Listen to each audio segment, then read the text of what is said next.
Louisiana Forum is about keeping tabs. It is about transparency, accountability, building unity, and systematic reform. We really want to amplify your voice. Because we're not just the average production agency, we're trying to change and betterment for everyone here. I'm really interested in state rankings in Louisiana not being at the bottom of all those rankings. And I think that's actually a place that we all sort of agree at. Like nobody wants to be bottom. What we have, the rentor situation is not acceptable in Louisiana. I've seen too many people who've been kicked out of their apartment for no real reason. I mean, if you're paying your rent, if you're a good tenant, you should have a place to live. That's at the end of the day how it should work. So I will be looking at that next session, see what is possible. I'm not for sure.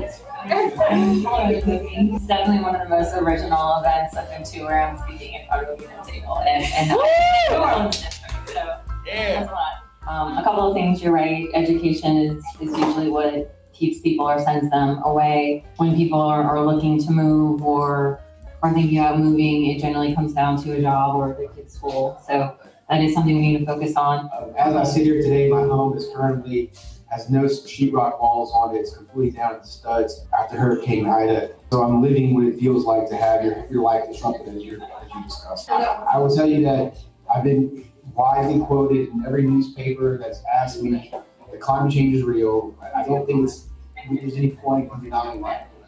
My memories go from no hurricanes for a really long time, and it's like Katrina, Rita, Laura, Zeta, Beta. It's like this now. It's like, oh my God, this is reality, right? A couple years. Yeah, well now it feels like it's every couple months. It's difficult in a state that its industry is oil and gas. Coastal Protection Restoration Authority has a $50 billion plan. There's diversions in that plan. There are levies in that plan. There's about every kind of thing you can think of in that plan. The question is, how do you fund $50 billion worth of projects in a state that does not have a GDP of $50 billion? That becomes the ultimate question, I think.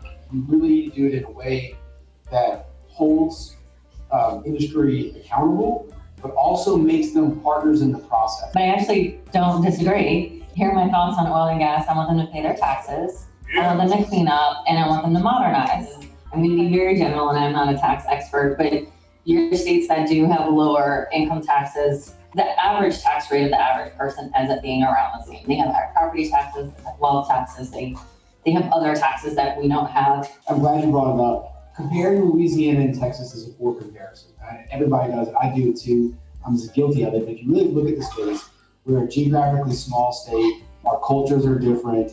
They're a geographically big state with a wide economy in and of itself. It's like California, right? Those are economies on their own. We would be smarter to compare ourselves to South Carolina. How do you beat up in Texas? They love themselves, and they got the flag on their door wall, and Texas is the best, don't mess with Texas. And that becomes a self-fulfilling prophecy, right? Everything's bigger. Everything's bigger and better. The ego. Yeah, but Louisiana's like, oh my God, the state sucks. America has always kind of changed the narrative on things. I think for the first time, real time, we got to see that on January 6th, when immediately people started changing the narrative of what was happening in that building. Dun, dun, dun. I'll start with a segue to make this a little easier. I think it's starting slowly. And look, there's no way I can't say that the Republican Party didn't contribute to it. Or obviously that they were leading. I'm sure almost everybody in the Capitol that day was Republican. I'm not disputing that. My point is this: I have my own theory on this, which was baby boomers have controlled this country since like 1960. There's a saying in the Capitol that I've heard from people: it takes 3 years to pass a good bill and 1 year to pass a bad bill. And the joke is that it's difficult to do big things on the first real go-round or the second real go-around. That doesn't mean they're not worth doing, and it doesn't mean it's not going to get done.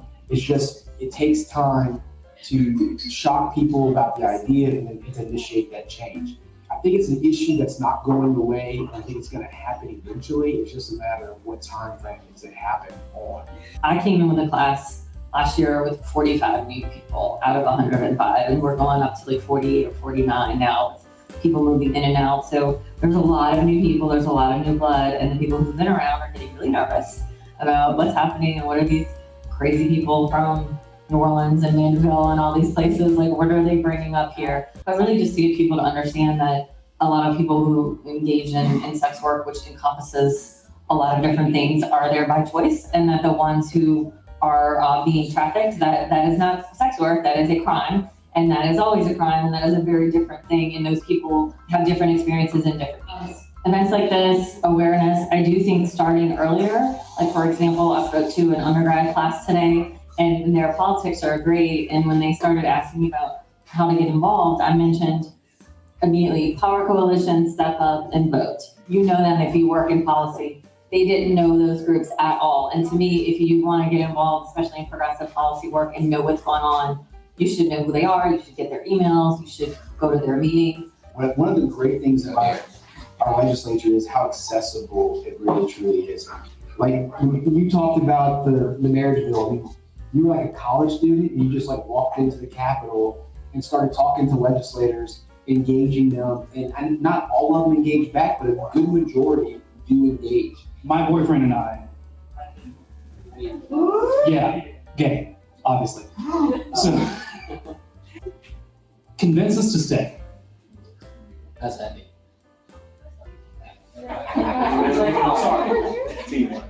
I think you should stay for the same reason I do, because we're needed, but you go when you need to. That's something you can only know on your own. New Orleans is a very different world. And then I come up here and it's a very different world, and I am extremely fortunate. So I would never fault anyone for wanting to go somewhere where they feel more comfortable. But really, for anyone who has the strength, like, we need you to stay. Thank you. Good night.